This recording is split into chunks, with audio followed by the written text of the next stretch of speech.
मैंने अपना channel start किया है with the same organization media matters for democracy की ही सिस्टर ऑर्गेनाइजेशन है वीमा वुमेन इन मीडिया अलायंसेस। ये भी एक फेलोशिप थी, सो लकली उसमें भी मेरी सिलेक्शन हुई। मैंने अप्लाई किया था। पूरे पाकिस्तान से 5 ही आइडिया सेलेक्ट किया था। We are glad to avail that opportunity, क्योंकि वहाँ पे 2 जो थी वो कॉक स्टूडियो की प्रोड्यूसर्स थी, एक NCA की प्रोफेसर थी। उन सब का वो जो आर्ट थी और हम 2 मिला के 10 वो आर्ट थी, उनका एक्सपोजर हमसे बहुत ज़्यादा था। उन शर्मीन ने जब एंड में इस्लामाबाद में जब हमें बुलाया स्टेज पे, हम जब क्वेश्चन हमसे कर रही थी कि गिलगित में रहते हुए एज अ फिल्म मेकर कौन सी चैलेंजेस थी और कैसे आपने एक्सेल किया, तो जब मैंने उनको रिप्लाई किया उन्होंने कहा see this is the talent of Gilgit Baltistan, this is Pakistan. और उन्होंने ऐसे मुझे इंट्रोड्यूस करवाया वो मेरे आंसर के बाद और इतनी इंथुजिज्म के साथ, और that was a moment of proud for Karakoram international university and for Gilgit Baltistan as well.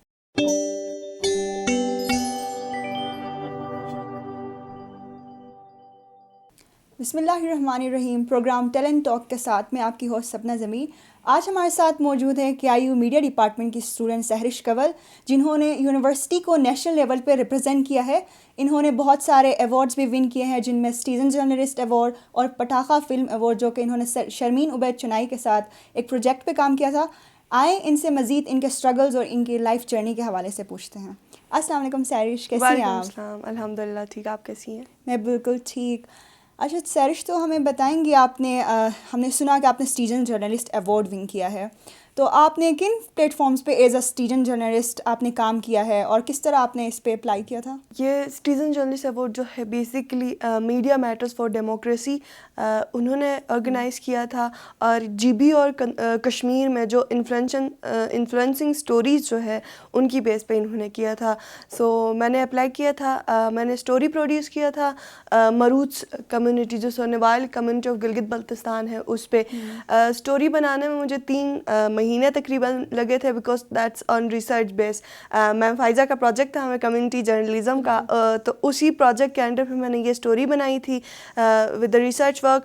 तो उसके बाद जब मीडिया मैटर्स ने जब अनाउंस किया कि वो सिटीजन जर्नलिस्ट अवार्ड्स दे रहे हैं, सो मैंने इसी स्टोरी के बेस पे अप्लाई किया था, और कुछ और स्टोरीज़ थे जिनके लिंक मैंने प्रोवाइड किया था। फॉर दैट मैंने सिटीजन जर्नलिस्ट अवार्ड 2022 जो है वो विन किया था वहाँ से। अच्छा, तो आपको क्या डिफ़िकल्टीज़ फेस हुई? क्योंकि उनकी जो कम्युनिटी है वो क्वाइट डिफ़िकल्ट है हमारे से, उनका पर्सपेक्टिव डिफरेंट है, तो शूट करने में कोई मसले हुए आपको? देखें, विदाउट स्ट्रगल तो कुछ भी नहीं होता। मसले तो होते हैं, बट दैट्स द वे कि आपने अगर कुछ करना है तो फिर आगे बढ़ना है, because life is not the bed of roses. Community के अंदर इश्यूज़ थे, कम्युनिटी को एक्सेप्ट करने में इश्यूज़ थे, वहाँ जाना रहना, बिकॉज उनका लाइफस्टाइल हमारे लाइफस्टाइल से बहुत डिफरेंट है। सो मैंने कुछ अपने साथ वॉलंटियर्स हायर किए थे, एक दो टीम मेंबर्स थे, तो हम ग्रुप की शक्ल में वहाँ गए थे। फिर वहाँ पे गाड़ी ख़राब हुई, हम वहाँ पे मतलब एक बेअबान ज़मीन थी, वहाँ पे रह गए 2-3 घंटे तक। हमारे पास कुछ भी नहीं था खाने के लिए भी।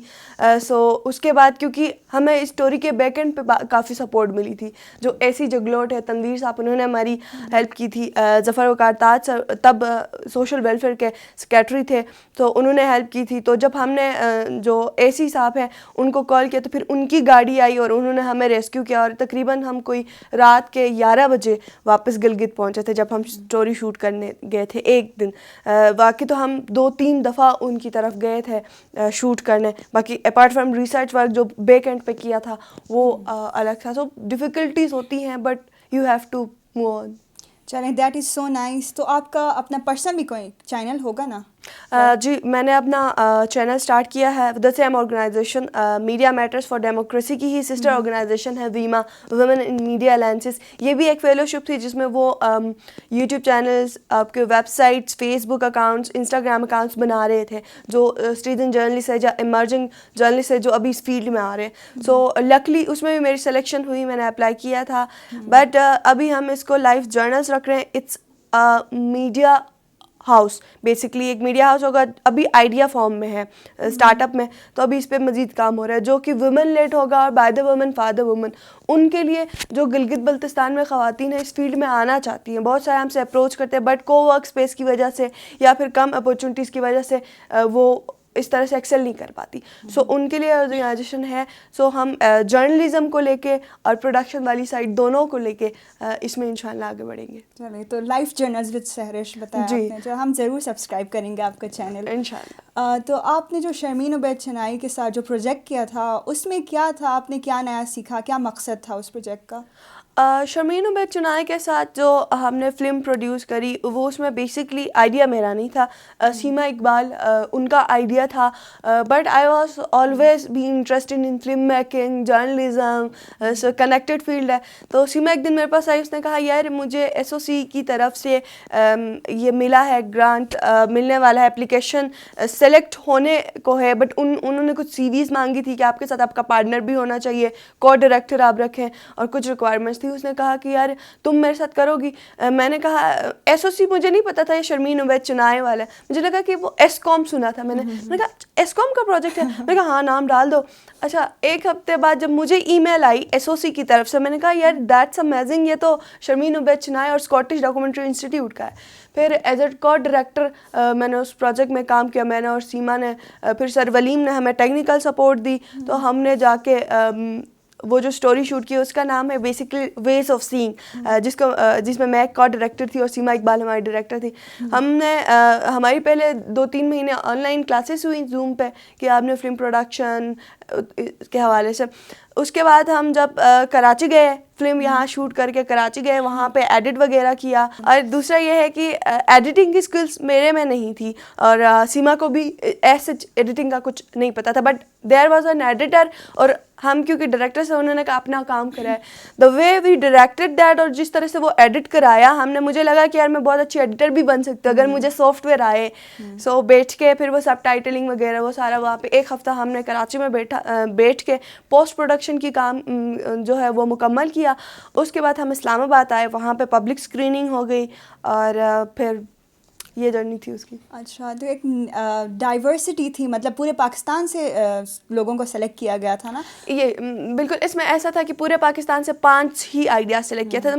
We are glad to avail that opportunity, क्योंकि वहाँ पे 2 जो थी वो कॉक स्टूडियो की प्रोड्यूसर्स थी, एक एनसीए की प्रोफेसर थी, दूसरी भी एनसीए में विजिटिंग फैकल्टी थी, और जो 2 स्टूडेंट्स थी वो एमफिल की ग्रेजुएट्स थी एनसीए से। और उन सब का वो जो आर्ट थी और हम 2 मिला के 10 वो आर्ट थी, उनका एक्सपोजर हमसे बहुत ज़्यादा था। और कोई लंदन में बेस था, कोई पाकिस्तान से बाहर, सो उनका इंटरनेशनल एक्सपोजर था और पहले से उन्होंने बहुत ज़्यादा काम किया हुआ था इस फील्ड में। बट हमारा एज़ कम्पेयर टू हम बीएस के स्टूडेंट्स थे और हमारा इतने बड़े प्लेटफॉर्म पे ये पहली बार एक्सपीरियंस था। तो उनका जो एक्सपीरियंस था और जिस तरह से वो थे, क्योंकि वो 5 सालों से, कोई 10 सालों से, कोई 12 सालों से, 15 सालों से इसी फील्ड के अंदर थे। आप वहाँ पे एज ए रिप्रेजेंटेटिव केआईयू गए थे वहाँ पे, तो उनका क्या पर्सपेक्टिव था, मतलब गिलगित के हवाले से, केआईयू के हवाले से, पहले और बाद में उनका क्या पर्सपेक्टिव? एसओसी, पटाखा पिक्चर्स और स्कॉटिश डॉक्यूमेंट्री इंस्टीट्यूट, क्योंकि ये प्रोजेक्ट पटाखा पिक्चर्स था और इसमें जो हम स्टोरीज़ बना रहे थे दैट आर पाकिस्तान स्टोरीज़, और स्पॉन्सर था स्कॉटिश डॉक्यूमेंट्री इंस्टीट्यूट का और करवा रहा था एसओसी फिल्म्स। सो वहाँ पे उनका ये था कि यार टैलेंट बहुत है गिलगित में, पोटेंशियल बहुत है। सो अपार्ट फ्रॉम टैलेंट और पोटेंशियल, जो आइडिया था दैट सुपर अमेजिंग, क्योंकि हमारी फिल्म का नाम वेज ऑफ सीइंग है। इंशाल्लाह भी कुछ फेस्टिवल्स में हमने भेजा है, उसके बाद ये जब पब्लिकली अवेलेबल होगी तो आप देखोगे। वहाँ पे एक ब्लाइंड सिस्टर और ब्रदर, 2 सिबलिंग्स की कहानी थी और वो कहानी इतनी इमोशनल है और इतनी वो क्योंकि रियल कहानी है और इतनी स्ट्रॉन्ग कहानी है कि एक तो आइडिया हमारा स्ट्रॉन्ग था, दूसरा पोटेंशियल उन्होंने देखा। सीमा का एक्सपोजर भी अच्छा था क्योंकि उसने इससे पहले भी नेशनल लेवल पे 1-2 अवार्ड्स विन किए थे, फिल्म मेकिंग में उसका एक्सपीरियंस था। शर्मीन ने जब एंड में इस्लामाबाद में जब हमें बुलाया स्टेज पे, हम जब क्वेश्चन हमसे कर रही थी तो उन्होंने पूछा हमसे ना कि गिलगित, सेम आपका क्वेश्चन, कि गिलगित में रहते हुए एज अ फिल्म मेकर कौन सी चैलेंजेस थी और कैसे आपने एक्सेल किया। तो जब मैंने उनको रिप्लाई किया तो उन्होंने किसी को ऐसे रिप्लाई नहीं किया था। जब आंसर किया उसके बाद उन्होंने कहा see this is the talent of Gilgit Baltistan, this is Pakistan, और उन्होंने ऐसे मुझे इंट्रोड्यूस करवाया वो मेरे आंसर के बाद कि see this is the Pakistan, this is the positive face of Pakistan, और इतनी इंथुजिज्म के साथ मैंने कहा यार वाओ। तो वो बहुत ही ज़्यादा इंकरेजिंग था, और that was a moment of proud for Karakoram International university and for Gilgit Baltistan as well. तो आप समझती हैं कि आपकी पर्सनालिटी डेवलपमेंट में या सक्सेस में KIU का कितना रोल है? बिल्कुल, आज जहाँ भी हैं, जिस भी स्टेज पे हैं, that's because of KIU। KIU as a mother organization, जाहिर है हमारे टीचर्स ने, हमारे डिपार्टमेंट ने, हमारी यूनिवर्सिटी में जितने लिमिटेड रिसोर्सेज थे, जिस तरह से वो कर सकते थे उससे ज़्यादा उन्होंने किया, और हमारे ग्रूमिंग में इन्हीं का हाथ है। और दूसरी एक चीज़ मैं ये कहूँगी कि साहब बहुत सारे लोग देखेंगे यार ऐसा है तो सब क्यों नहीं आगे जा रहे। तो पर्सनल विल और डेडिकेशन और पोटेंशियल की भी बात है। अगर आप आगे बढ़ना चाहो, गो विद द टीचर्स, वो आपको इतना सपोर्ट करेंगे। स्पेशली हमारे डिपार्टमेंट की टीचर्स जो हैं दे आर वेरी सपोर्टिव। आपको स्कूल और कॉलेज में, क्योंकि वहाँ पे थोड़ा स्पून फीडिंग वाला सिस्टम होता है, बट यूनिवर्सिटीज़ में ऐसा नहीं होता। बट हमारे डिपार्टमेंट में ये है कि आपको इतने अच्छे और इतने कोऑपरेटिव टीचर मिलेंगे जिनसे आगे बढ़ने को आपको मौका मिलेगा। लाइक जब SOC वाला जब हम काम कर रहे थे उसमें सर वलीम ने हमारा हेल्प किया, सिटीजन जर्नलिस्ट अवार्ड में मैम फ़ाइज़ा ने हमारा हेल्प किया, सर राशिद ने उसमें हमारा हेल्प किया, फिर सर शम्स ने इन्वायरमेंट से रिलेटेड जितना काम किया वहाँ पे उनकी हेल्प रही, फिर सर अकबर की। सो इतने जितने भी टीचर्स हैं ना, हर बीट में किसी न किसी ने हमें आगे पुश किया, पॉलिश किया, ग्रूम किया, जिसकी वजह से आज हम यहाँ पे। गिलगित बल्तिस्तान जैसे एरिया जहाँ पर फीमेल जर्नलिस्ट बहुत कम है, तो आपको हर्डल्स आती होंगी, आपने कैसे ओवरकम किया और कैसे अपना काम कर रही हैं? देखिए, ओवरकम करने की बात नहीं है, अभी भी हर्डल्स आ रही हैं, बिकॉज जहाँ पे आप पब्लिकली जाके काम कर रहे हो, और हमारा एरिया क्योंकि ऐसा है कि हमें ज़्यादा अवेयरनेस नहीं है फील्ड्स लाइक मीडिया और फिल्म मेकिंग, तो लोगों के लिए नया है, नए चीज़ को थोड़ा एक्सेप्ट करने में थोड़ा सा टाइम लगता है। But people are being very supportive as well. जहाँ पे आपको बहुत ज़्यादा लोग डिस्करेज करते हैं, वहाँ पे बहुत ज़्यादा लोग आपको जो है ना आपका साथ भी देते हैं। मैंने शर्मीन के साथ, शर्मीन ने भी जब सेम क्वेश्चन किया था तो मैंने उनको भी यही आंसर किया था। सो बहुत सारे इश्यूज आते हैं, being a female, being an emerging journalist. So criticism भी कुछ लोग करते हैं, कुछ लोग जेलसी के फैक्टर में आके कुछ बोल देते हैं, लेकिन वो जो इवल फोर्सेस हैं ना, दे आर वेरी लेस, और I consider them very less, क्योंकि जो सपोर्ट करने वाले लोग हैं या जो हमें इंकरेज करते हैं उनकी तादाद हमेशा ज़्यादा होती है। तो I consider the positive feedback and also consider the negative. अगर उसमें मेरी कोई लर्निंग है, अगर उसमें मुझे वाकई लगता है कि यार ये मेरे लिए, मेरे इलाके के लिए या जो मेरे प्रोफेशन के लिए अच्छा साबित हो सकता है, इनका सुनना, ये वाला कंसिडर करना, सो मैं करती हूँ। बाकी जो है जो पॉजिटिव फोर्सेस हैं वो ज़्यादा हैं। चलिए, तो आप अपने जो चैलेंजेस हैं उनको पॉजिटिव वे में कन्वर्ट करती हैं, बहुत अच्छी बात है। तो आपको घर से सपोर्ट किसने ज़्यादा किया? तो अल्हम्दुलिल्लाह I have the trust from my family and I have the encouragement from the family, जिस वजह से मुझे लॉ का शौक़ था। जब मैंने FSC प्री मेडिकल में किया तो मेरा डॉक्टर इन फिजियोथेरेपी में एडमिशन हो रहा था, बट मेरे फादर का था कि यार अच्छा है, नाम के साथ डॉक्टर लग रहा है, मेडिकल का फील्ड है, FSC मेडिकल में किया है, सो आप कर लो। बट मेरा था कि मैंने लॉयर बनना है, मैंने जज बनना है, वो बचपन में जो ड्रीमिंग बच्चा करता है। सो मेरा FSC तक था कि यार ये अच्छा फील्ड है।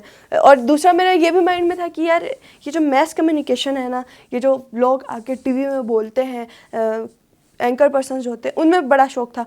तो फिर लॉ में एडमिशन लेने के लिए मैंने काफ़ी कोशिश करी। तो जब मैंने LAT का टेस्ट दिया और उसी टाइम मेरे NCA में मैंने पास किया था, बट कुछ रीजंस की वजह से मैं NCA नहीं जा पाई। तो जब मैं लॉ के लिए अप्लाई करती तब मेरी बहन ने मुझे कहा कि यार तुम ना, मेरे भाई ने भी, कि तुम बोल अच्छा लेती हो, तुम्हें चाहिए कि तुम ना मैस कम्युनिकेशन को ही कंटिन्यू करो, क्योंकि जो लॉ वाला फील्ड है ना उसमें बहुत ज़्यादा पढ़ना होता है। और मेडिकल तो तुम खुदा के लिए ना करो, क्योंकि तुम इतनी पढ़ने वाली नहीं हो, या इतना बैठ के वो तुम्हारा वो साइंटिफिक माइंड नहीं है, तुम्हारा सोशल है, और जिस तरह से ये जो स्किल्स है इनको ग्रूम करो।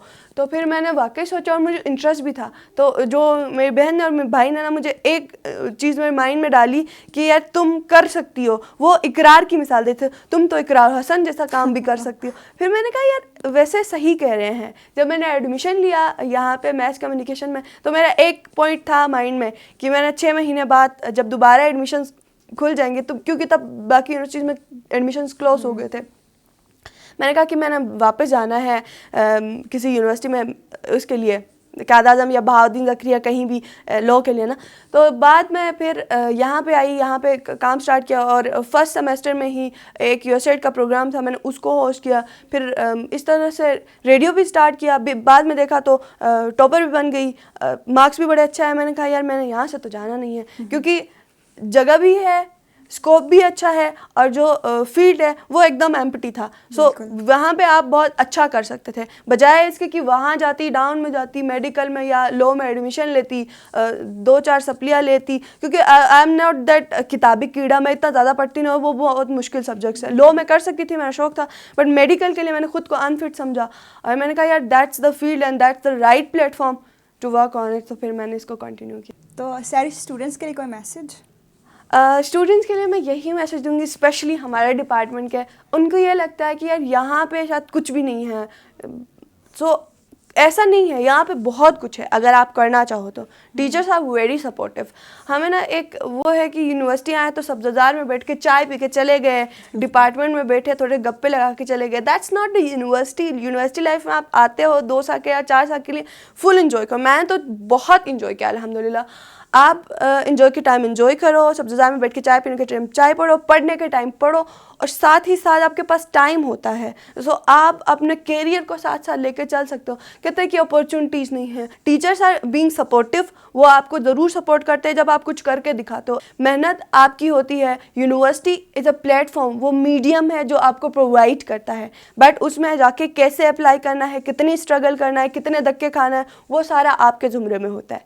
बट यूनिवर्सिटी बैक एंड में आपको सपोर्ट कर रही होती है। सो स्टूडेंट्स को यही कहूँगी कि कोशिश करें, जितना ज़्यादा मेहनत कर सकते हैं करें, और प्लेटफॉर्म अपॉर्चुनिटीज़ अपने लिए खुद बनाएं। प्लेट में रख के कोई आपको कुछ नहीं देगा। सही सर, बिल्कुल सही, एग्जैक्टली यही होता है। बंदे का सेल्फ स्ट्रगल जो होता है वो ज़्यादा इंपॉर्टेंट होता है। चले sir, thank you so much, आप हमारे प्रोग्राम में आए। It was so nice talking to you.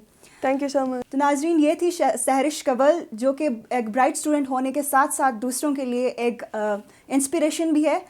तो मिलते हैं अगली बार एक नए टैलेंट के साथ, तब तक के लिए अल्लाह हाफ़िज़।